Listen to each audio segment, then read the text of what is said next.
phénomène artistique, peinture, et ainsi de suite. C'est une image, et finalement, moi je viens de voir, là, il y a une expo, vous avez vu l'expo qui passait, Quai de Bondy, Palais de Bondy, sur... allez voir si vous faites du figuratif, c'est du dessin.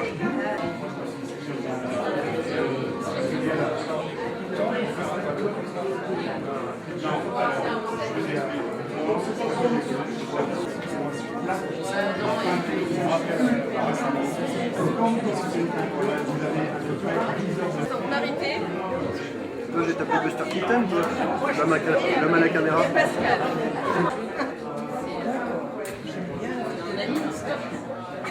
D'accord. J'ai aucune technique, la seule technique que j'ai, c'est la mienne. Je suis autodidacte, donc en fait j'ai fait un cycle de secondaire art plastique. Tout à fait. Toujours sur le primaire. Ça a l'air fait. Dans celui-ci, je t'avais dit. Allez, vendu, allez. Ça va devenir très cher.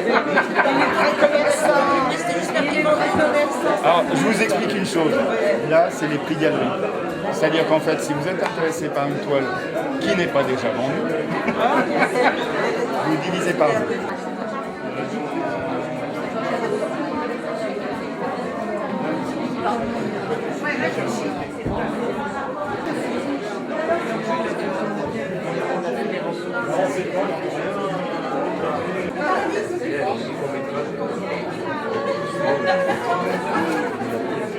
C'est là, oui. Parce que là, j'ai déjà. Non, j'en ai tellement là. Non, mais ça, c'est bien. J'essaie de gérer le ça et l'autre et le.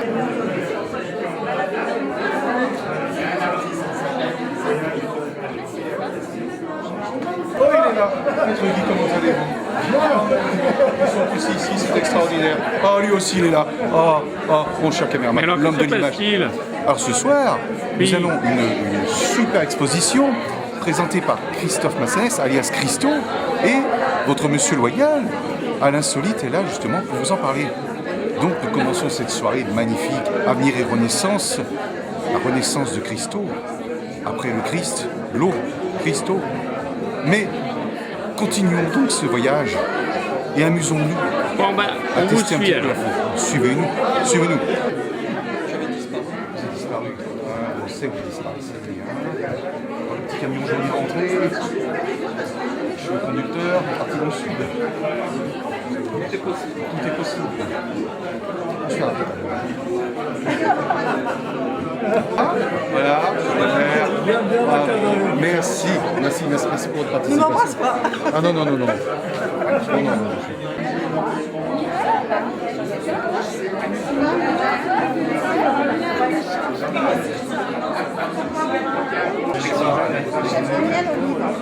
Regarde, vous allez assister ce soir à la renaissance de Christo.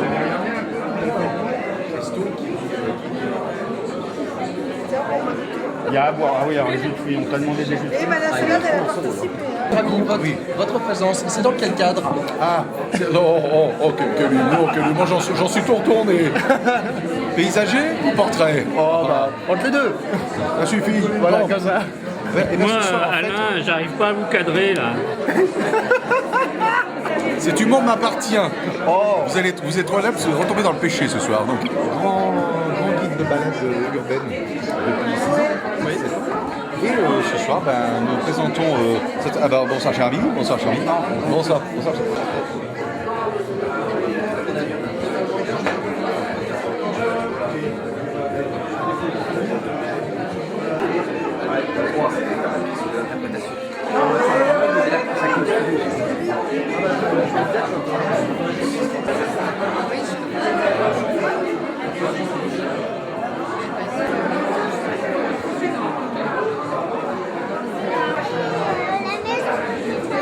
L'herbe et la maison, d'accord.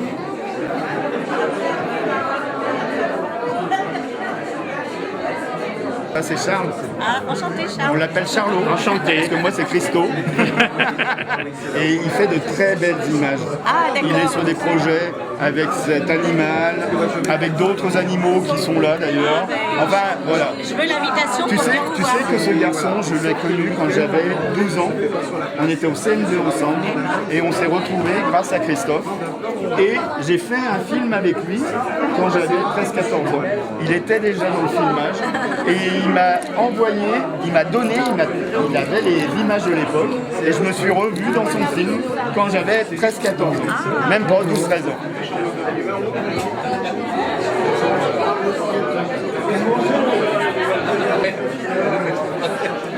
Dans le cadre de l'action, regarde, tiens, regarde. Il y a notre ami Charles Salidia, regarde. Ah, il y a Charles, oui. Dans le cadre de l'action, attends, on se recule un petit peu. Voilà. Tu sens qu'il est victime de l'image. Ouais, mais alors, t'as fait le point à l'infini, là. Attends, le point à l'infini, voilà. Et entre autres sur cet artiste, Christo. Cet homme, qui il y a des années de cela, avait commencé dès la classe de 5e à voir le côté surdoué de ses mains. C'est pas lui qui était surdoué, c'était ses mains qui étaient surdouées. Puis à 17 ans, ayant fait quelques études à l'école Saint-Exupéry, où il a appris l'art plastique, il a ensuite fait les beaux-arts. Et à 17 ans, il était le plus jeune de sa promotion. Autodidacte, il a appris à ne pas être prisonnier d'une technique, parce que pour lui, la technique, c'est une prison. Et oui, les artistes sont souvent prisonniers de leur œuvre. Ils sont esclaves de leur œuvre. Or, ce soir, Christo est en pleine renaissance. Car il a voyagé. Il a fait plusieurs pays. Il a fait du stop. Il a fait du stop dans des conditions effroyables. En Angleterre, en Hollande. À l'époque où Internet n'existait pas. Mais tout est resté dans sa tête. Et ce qu'il a vu vous est retranscrit aujourd'hui en direct. Car ce soir, vous allez avoir des surprises. Et tous ces petits tableaux que vous voyez là, il a une grande technique, mais sa technique, pas celle qu'il a apprise. Et ça, vous ne pourrez pas lui enlever. Il l'emportera dans la tombe. Personne ne connaîtra son secret. Et pourtant, ça paraît si simple quand on les voit. Donc ce soir, nous allons voir un petit peu un aspect de l'univers de Christo. Cet autodidacte qui n'a vécu que pour la création, qui pour lui, la création est la dimension spirituelle. Et c'est pour ça que maintenant, Christo, qui quand même a beaucoup voyagé, a rencontré aussi un extraordinaire personnage qui fut son beau-père, qui était un astrologue, un scientifique, qui a monté une pièce de théâtre, qui lui a montré beaucoup de choses. Christo, dont le potentiel, pour ceux qui le connaissent, n'est plus à énumérer, n'est plus à démontrer. Ben, pardon. Oui. Écoutez déjà, madame. Bon, on se revoit tout à l'heure. Voilà l'artiste. Voilà, Alors dans le cadre, hors cadre. Voilà. Là, vous l'avez, voilà, je m'écris, je vous montre l'artiste, voilà. Des images à Christo. Et après les pixels, on a les images à Christo, effectivement. Je vois que monsieur est d'une certaine génération catholique, non c'est pas grave, Il y a l'œil, il y a le troisième œil. Il y a le troisième œil. Non, l'œil. Enfin, on ne sait pas.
Dans ma grotte, avec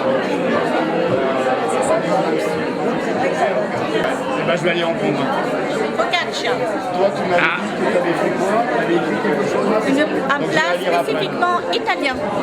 D'accord.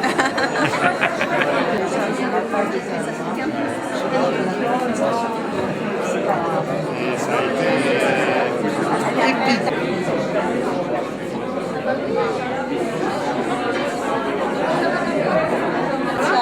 les attentats. On va parler d'autre chose, on va parler de plein de trucs parce que... Non, mais quand même. Quand j'ai su ce qui s'était passé au Bataclan, moi je peux pas.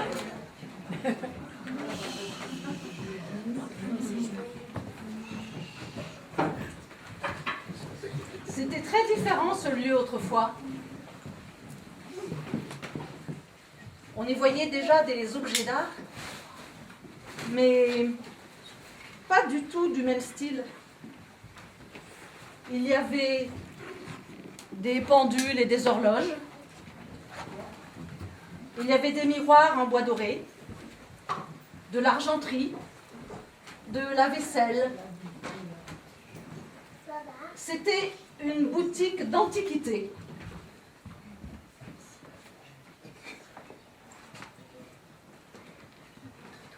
Et tout au fond de la boutique, là-bas, sur le mur du fond, il y avait une tapisserie immense. Elle couvrait le mur du sol au plafond. C'était une scène de chasse dans une forêt. Au premier plan à gauche, il y avait un chasseur, debout, l'arc à la main, les muscles bandés, prêt à tirer. En face de lui, un taillis dans lequel se cachait peut-être le gibier. Derrière, on devinait la silhouette d'un cavalier caché parmi les feuillages, avec à la main un cor de chasse. À l'arrière-plan, des lambeaux de brouillard laissaient apparaître des collines bleutées et les ruines d'un château fort dans le lointain. Elle était là depuis très longtemps, cette tapisserie. C'était un jeune homme qu'il avait confié en dépôt à l'antiquaire. L'antiquaire avait refusé. Il faut dire qu'elle était dans un triste état. Elle était usée jusqu'à la trame et les couleurs avaient perdu leur éclat. Mais le jeune homme avait tellement insisté qu'il avait fini par céder. Et il l'avait installée là-bas et elle y était restée depuis. Le jeune homme, lui, n'était jamais revenu. Depuis quelque temps, un nouveau client avait fait son apparition dans la boutique. La première fois qu'il était entré, il avait salué l'antiquaire et puis il avait regardé tout autour de lui comme s'il cherchait quelque chose. Et quand il avait aperçu la tapisserie, là-bas, tout au bout, il s'était dirigé droit vers elle, sans une hésitation.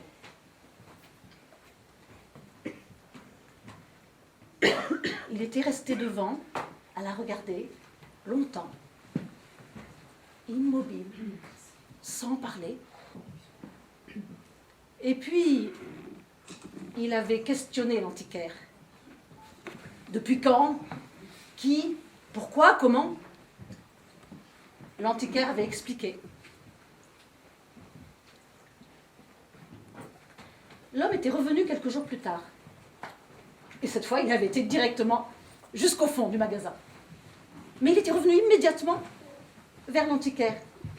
Vous avez fait quelque chose à la tapisserie? Vous l'avez nettoyée? Il y a des détails qu'on ne voyait pas la dernière fois. Vous plaisantez? Si je la touchais ne serait-ce qu'avec un pinceau, elle tomberait en lambeaux. C'est la poussière qui l'a fait tenir. Mais je vous assure, regardez, il a montré sur la tapisserie, regardez là. Au bord de l'arc, là, je vois la pointe de la flèche. Regardez, on la voit très distinctement. L'antiquaire a chaussé ses lunettes et s'est approché. Pour moi, c'est plutôt un trou fait par une mythe.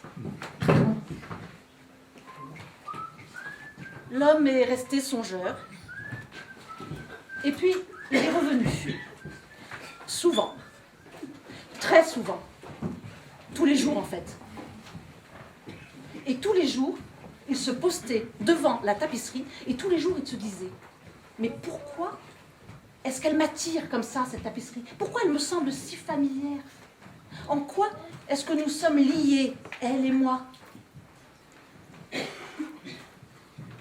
Est-ce que j'aurais été le peintre qui a peint l'œuvre qui a servi à faire cette tapisserie? Est-ce que j'aurais assisté à la scène? Est-ce que j'aurais été le chasseur?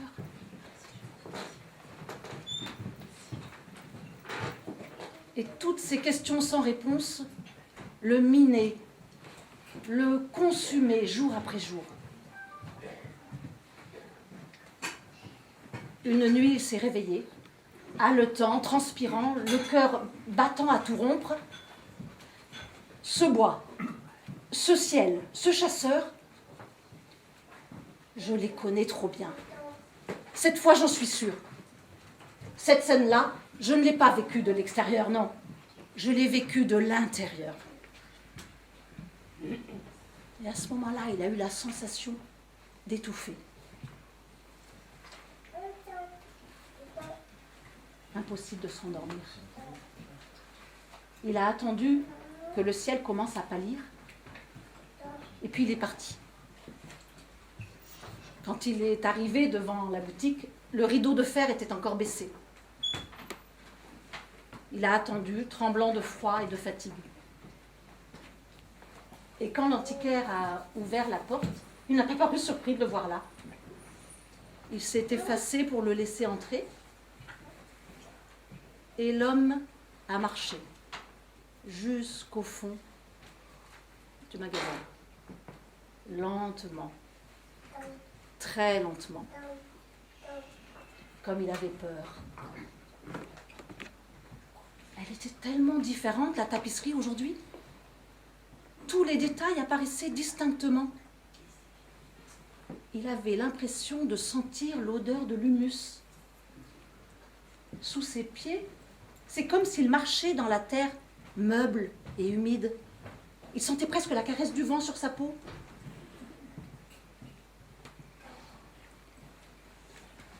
Et ce silence.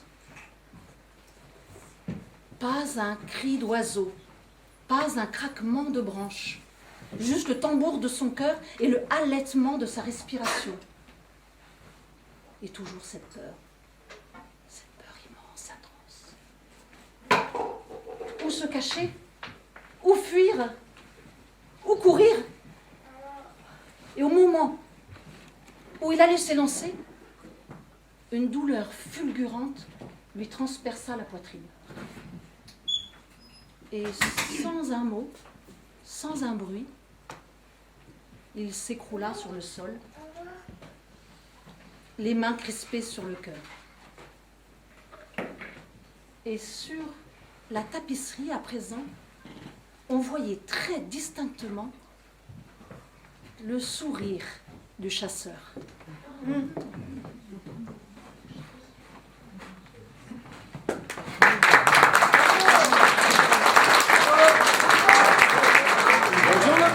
Comment tu vas? Tu veux être mon ami? Ouais. Ce fut une super soirée. À l'insolite est enchanté. Ne partez pas, il y a une fin après cette suite. Ne quittez pas l'écoute, ne quittez pas l'écoute, ne quittez pas l'écoute, ne quittez pas l'écoute.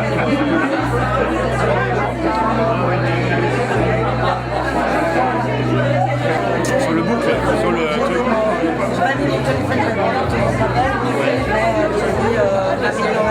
Nathalie. Et ça a marqué ce que tu étais aussi. C'est un conseil d'administration.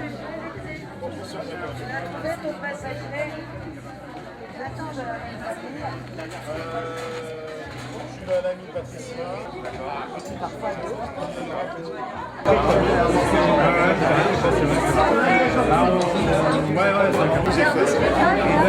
Parce que là, tu as des peintures qui ont 20 ans. Et finalement, ça se voit pas trop. En tout cas, moi, mon œil me dit ça. Quand j'ai revu mes peintures, je me suis dit, finalement, je ne veux pas terminer ça. Parce qu'en 20 ans, c'est des fois, tu vois un peu.